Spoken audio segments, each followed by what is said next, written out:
Kundi vya wasanii vimetajwa kuchangia maendeleo katika mitaa mbalimbali wilayani Ilemela, ikiwa ni pamoja na kupunguza uhalifu katika jamii. Mwanahabari wetu Grace Mbise na undani wa taarifa hii.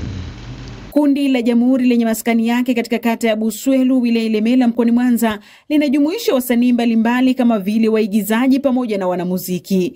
Kundi hili linawatunukia cheti cha heshima viongozi wa wilaya Ilemela akiwemo mbunge wa jimbo hilo Angelina Mabula na diwani wa kata ya Buswelu Sarangwani kutambua mchango wao katika miradi ya maendeleo kwa kipindi cha miaka 5 pamoja na ushiriki wao kusaidia kundi hilo. Mheshimiwa mbunge wa jimbo la Ilemela naye akaendelea mle kuendelea kumuunga rais wetu, lakini pia diwani wetu wa kata ya Buswelu naye akaendelea kuunga juhudi zile kwa kuendelea kusimamia miradi inavyokuja.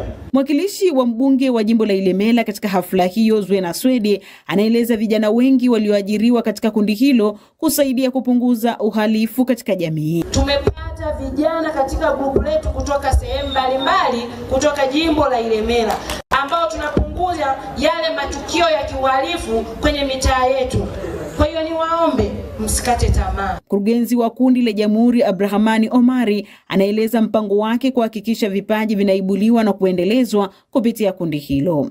Wapo wana vipaji, lakini vipaji haviwezi kukaa navyo nyumbani.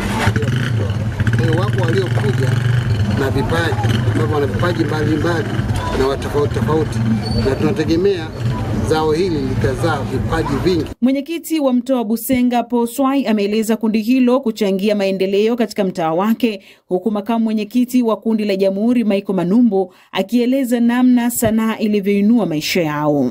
Vijana wengi waliokuwa wanajishughulisha na kazi ambazo sio rasmi, kazi zingine ambazo ni za kiuhalifu, wameweza kubadilika na kuingia kwenye vikundi. Sanaa ni mtaji, sanaa ni fedha, kama ambavyo watu wengine wamejiajiri. Wasanii, tunaona wasanii maarufu wametengeneza maisha yao mazuri kwa sababu ya sanaa. Kundi la Jamhuri lilianzishwa mwaka 2001 likiwa na wasanii 20 na sasa lina wasanii 57 wa fani mbalimbali, likiwa bado linaendelea kujitanua kuibua vipaji kwa vijana. Grace Mbise, Star TV, Mwanza.